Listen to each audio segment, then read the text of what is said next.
मैं रक्षांत गिरानी और आप देख रहे हैं Mumbai express. will keep going. I will not stop. जनता जानती है कि अदानी जी भ्रष्ट व्यक्ति है। अब जनता के माइंड में यह सवाल उठा है कि इस भ्रष्ट व्यक्ति को हिंदुस्तान का प्रधानमंत्री क्यों बचा रहा है। We have caught 20,000 crore rupees entering Mr. Adani's company.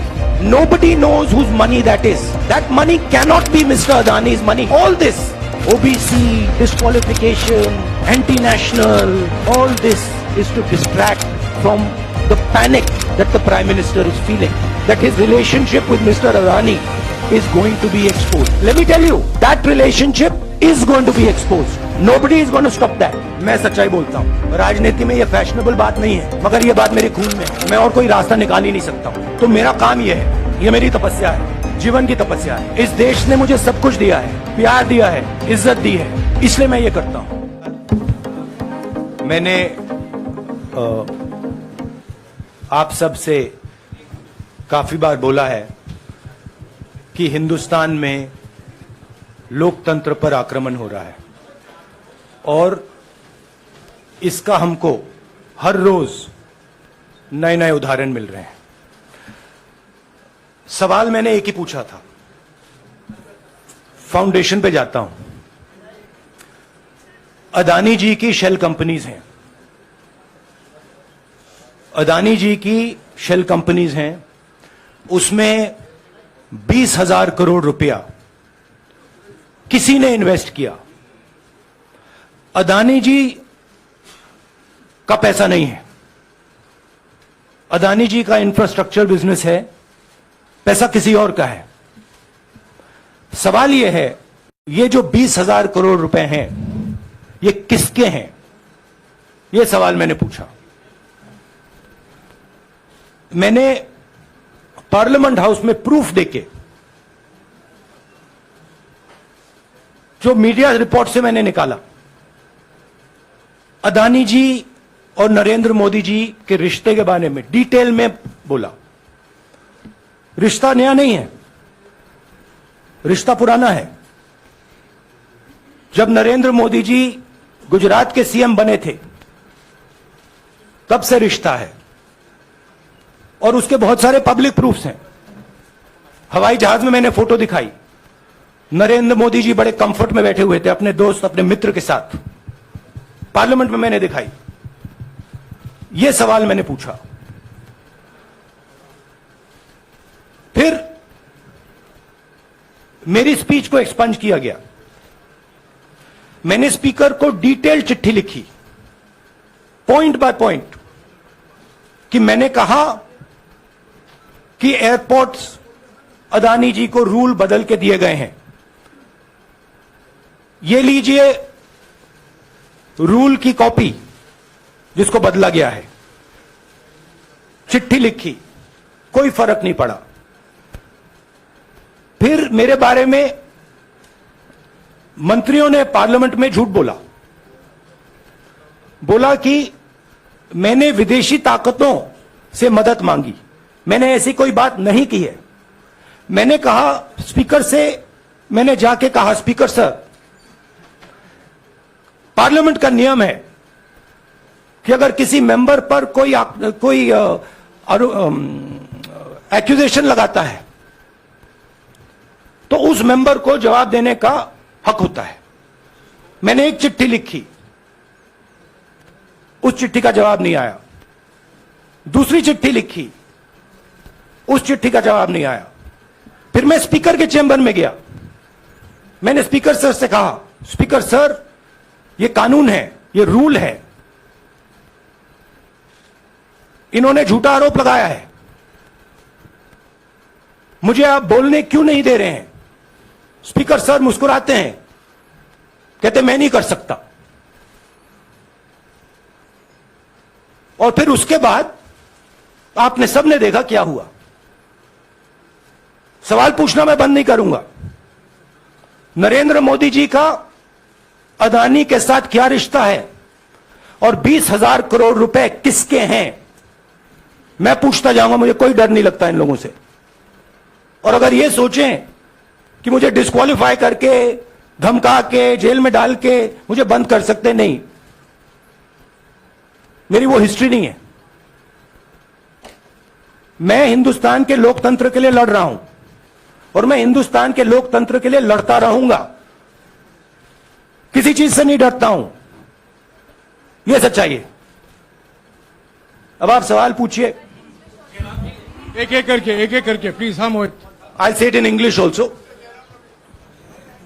Sorry, I'll say it in English also. The question begins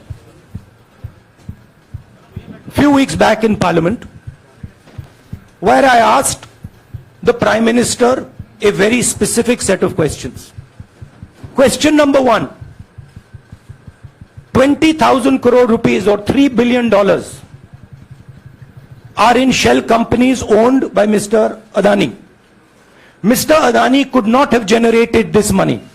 He's an infrastructure business. Where did this money come from? Whose money is it? That was the first question. Whose shell companies are there? These companies are working in the defense field. Why does nobody know whose money this is? There is a Chinese national involved in this. Why is nobody asking the question, who is this Chinese national? That was the first question. Second question was, set of questions with proof were, what is the Prime Minister's relationship with Mr. Adani? I showed a picture of the Prime Minister and Mr. Adani's plane relaxing.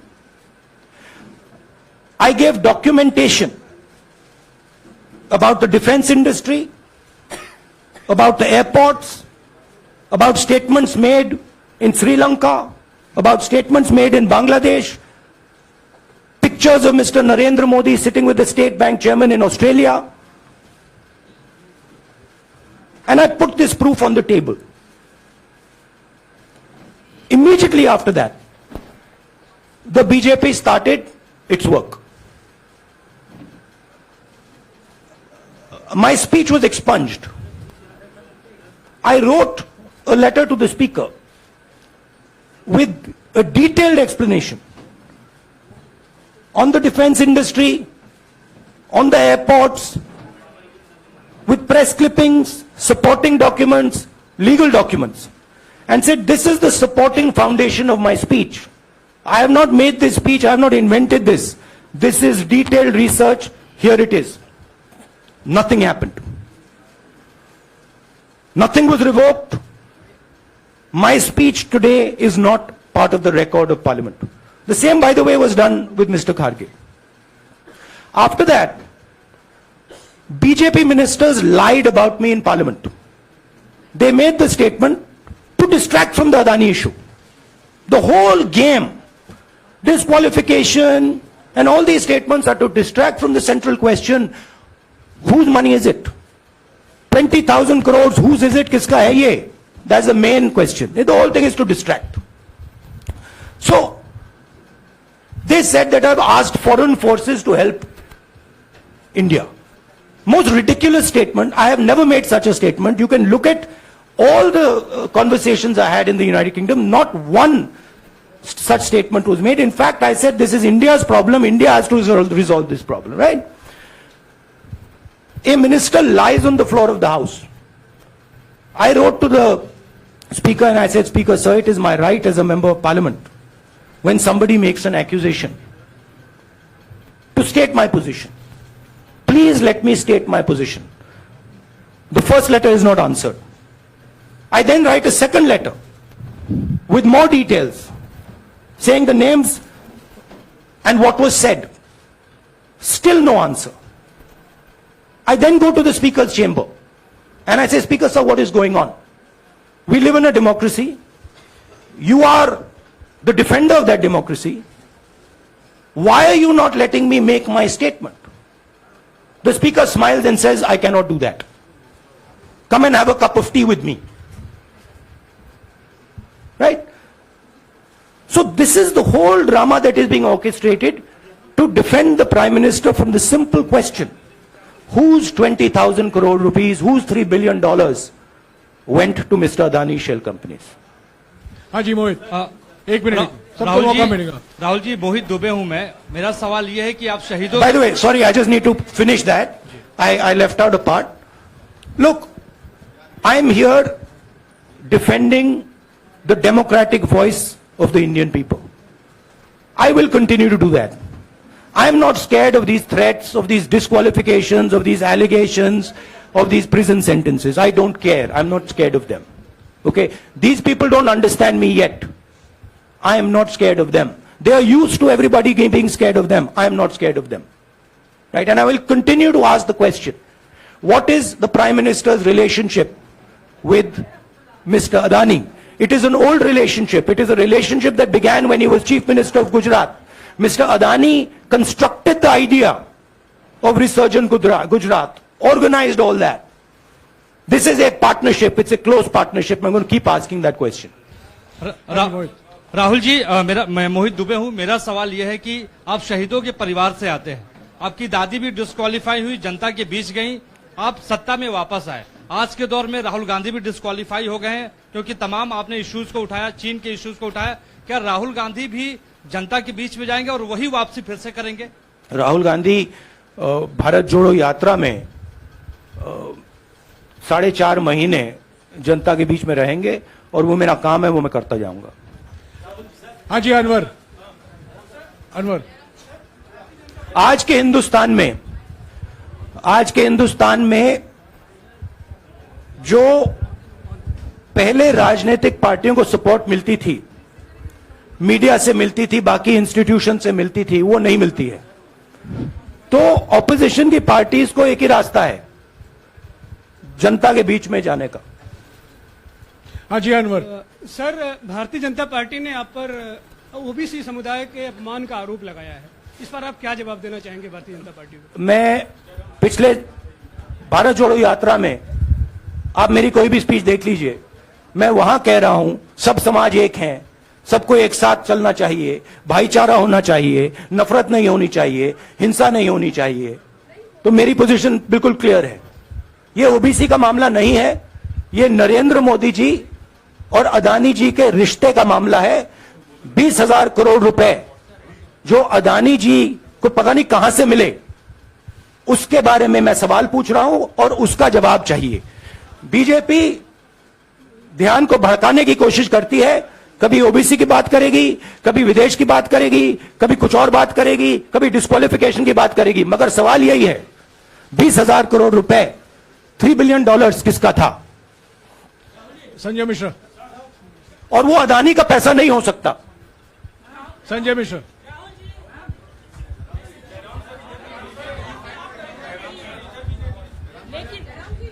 आपने कहा आप डरते नहीं हैं, लेकिन state के target पे है और स्टेट आपके खिलाफ है, पूरी स्टेट, पूरी मशीनरी आपके खिलाफ है। ऐसे में आपके सामने चैलेंजेस बहुत बड़ा है, तो रास्ता क्या है, रणनीति क्या है? देखिए भैया,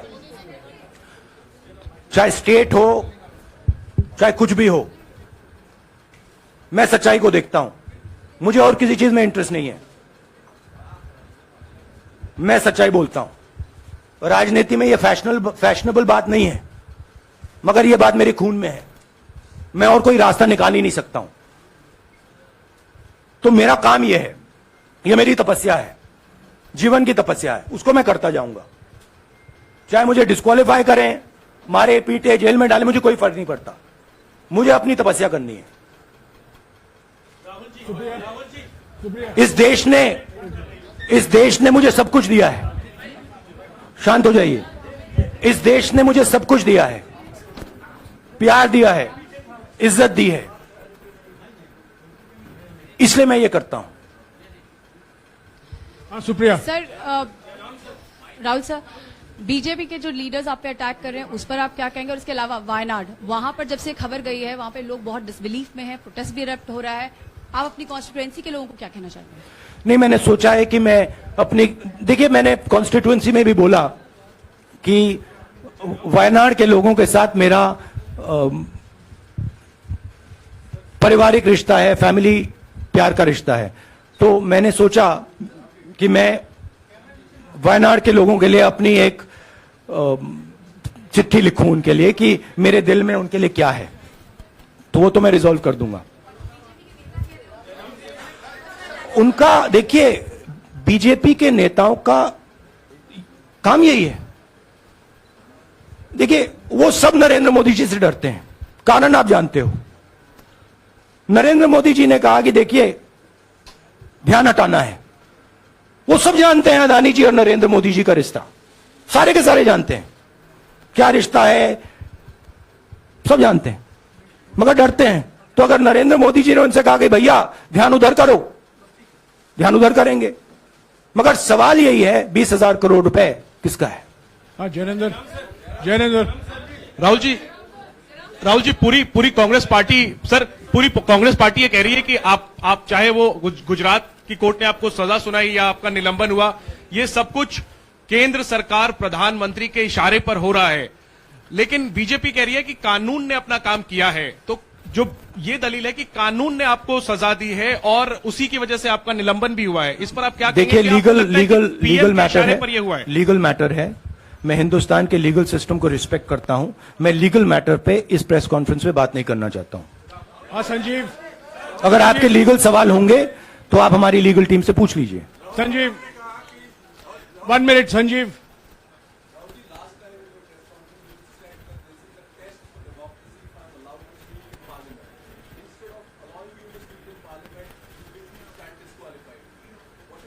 No, look, please understand why I have been disqualified.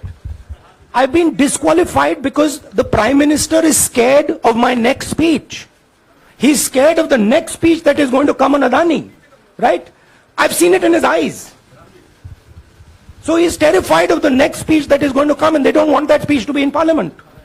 That's the issue. That is why first the distraction, now the disqualification. Please don't be confused about this matter. There is a deep relationship between Narendra Modi ji and Mr. Adani. There is a question. 20,000 crore rupees have suddenly arrived in Mr. Adani's shell companies. Where has this money come from? Whose money is it? It is, some of these companies are defense companies. Why is the defense ministry not asking this question? Why is the defense ministry not asking the question? But please explain to us, whose money is this that is being spent on our drone development, that is being spent on our missile development, that is being spent on our ordnance production? Why is the defense ministry not asking this question? हाँ मंजरी please, एक minute मंजरी। सदस्यता की रद्द हुई तो उसके बाद बहुत सारे ऐसे विपक्षी दल जो अभी तक कांग्रेस से दूरी बना के चलते थे वो भी आपके समर्थन में आए। तो आपको क्या लगता है अब वो समय आ गया है जब सारे विपक्ष को एकजुट हो जाना चाहिए? मैं उन सब विपक्षी दलों का धन्यवाद करता हूं कि उन्होंने इस बात में हमारी सपोर्ट की और हम सब मिलके काम करेंगे। रंजीता जिस बयान को लेकर आपको ये सजा सुनाई गई है, क्या आपको लगता है, आपको अफसोस है उस बयान को लेकर?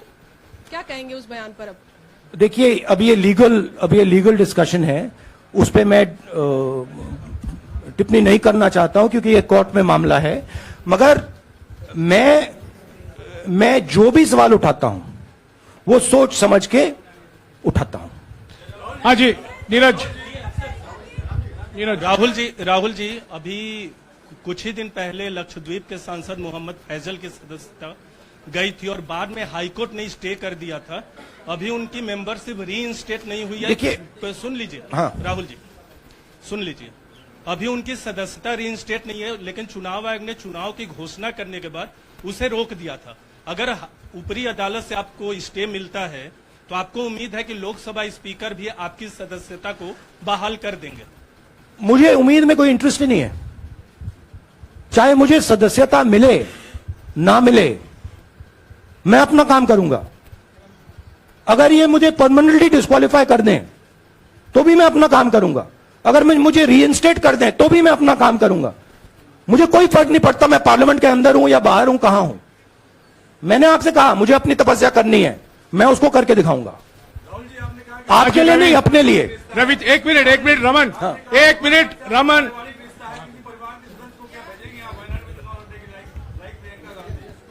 It is not up to me, it is up to Congress president कौन जाएंगे। राहुल जी मेरा सवाल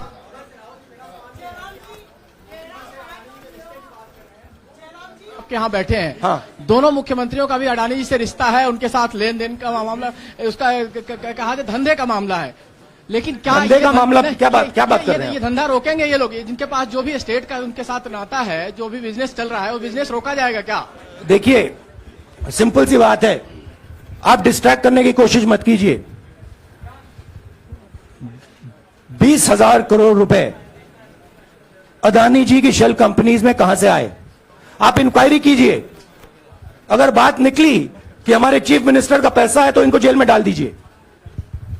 अगर बात निकली तो किसी और का पैसा है तो उसको जेल में डालिए। हाँ Siddharth sir, Rahul sir, please Rahul madam sir. 1 minute. Madam आप लोकतंत्र को समझिए। ये जो पैनिक रिएक्शन इन्होंने किया है नरेंद्र मोदी जी ने, इससे सबसे ज्यादा फायदा मिलेगा विपक्ष को। ये इन्होंने हमें हथियार पकड़ा दिया है। ये आप बात समझिए। ये मोदी जी पैनिक में आ गए कि बात निकल जाएगी, ये 20,000 करोड़ रुपए किसके हैं, डर गए, घबरा गए, इन्होंने पूरा सीक्वेंस शुरू कर दिया। ये विपक्ष को सबसे बड़ा इन्होंने हथियार दिया है राहुल जी, क्योंकि जनता के माइंड में अब एक सवाल आ गया है कि जनता जानती है कि अदानी जी भ्रष्ट व्यक्ति है। अब जनता के माइंड में यह सवाल उठा है कि इस भ्रष्ट व्यक्ति को हिंदुस्तान का प्रधानमंत्री क्यों बचा रहा है। यह मतलब अब सब कुछ बीजेपी के लोग, नरेंद्र मोदी जी सब कुछ इस व्यक्ति को बचाने के लिए क्यों कर रहे हैं। दूसरा सवाल, बीजेपी के लोगों ने कहा कि अदानी पर आक्रमण देश पर आक्रमण है। मतलब इनके माइंड में देश अदानी है और अदानी देश है। बात समझिए। राहुल जी, हाँ सिद्धार्थ। राहुल जी, मेरा सवाल आपसे ये सिद्धार्थ। है कि जब आप ये फैसला सामने आया, आपको मैक्सिमम पनिशमेंट जो है इसमें जो हो सकती है वो आपके लिए मुकर्रर की गई। इस बीच कई लोगों ने यह भी कहा, आपके पार्टी के भी एक सांसद ने कहा कि कम से कम जज को यह देखना चाहिए था कि सामने जो शख्स है वो एक गांधी परिवार से आता है। इस पर आप क्या कहेंगे? और आपको लगता है मैक्सिमम पनिशमेंट जो है आपके केस में, मैक्सिमम पनिशमेंट आपके लिए मुकर्रर की गई, क्या आपको इसके पीछे क्या कहना है आपका? वही मैंने कहा, अगर डिस्ट्रैक्शन करना है, मैक्सिमम पनिशमेंट की तो जरूरत है। मिनिमम पनिशमेंट से बात थोड़ी बनेगी। मैं तो सोच रहा था भैया 5 साल होते, 7 साल होते, 10 साल होते, वो भी मिल जाता। मुझे क्या फर्क पड़ रहा है यार Rajdeep,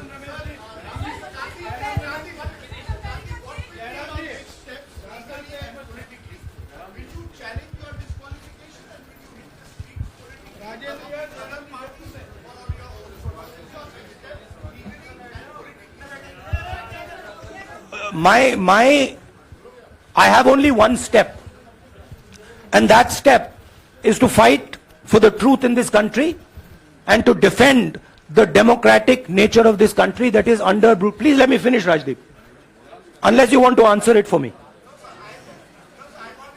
You do that also sometimes. Yeah. So my job, as I see it, is to defend the democratic nature of this country.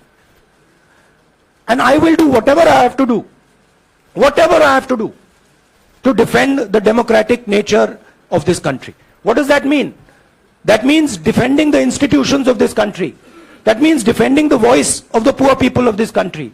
That means telling the people of this country the truth about people like Mr. Adani, who are basically exploiting the relationship they have with the Prime Minister. Yeah, Pallavi, please 1 second. Let's go. Look, see, these are legal matters. It makes me no difference. I told them, it makes me no difference if I'm disqualified, not qualified, whatever. It makes me no difference. Disqualify me for life. Put me inside jail. I will keep going. I will not stop. Mr. Gandhi, Yeah, Mr. Pallavi. Gandhi, 2 things here. One, are you worried or apprehensive about the political relevance of, say, the opposition and the Congress Do I look party worried to post? you? One. Second, Do I look worried to you? I'm excited. I'm happy that these people have given me the best gift they could give me. And second, Mr. Gandhi, is that BJP's reaction since yesterday is that if you hadn't torn the ordinance then perhaps you wouldn't be facing the law today. Your response to that? My response to that is that when somebody is guilty of something, they want to distract everybody's attention. Right? If you catch a thief, the first thing he says is, I didn't do it. The second thing he says, look there, look there, look there, look there. Right? That's what the BJP is doing. We have caught 20,000 crore rupees entering Mr. Adani's companies. Nobody knows whose money that is. That money cannot be Mr. Adani's money. He does not generate this type of money. So that money has come from someone. All this, OBC, disqualification, anti-national, all this is to distract from the panic that the Prime Minister is feeling.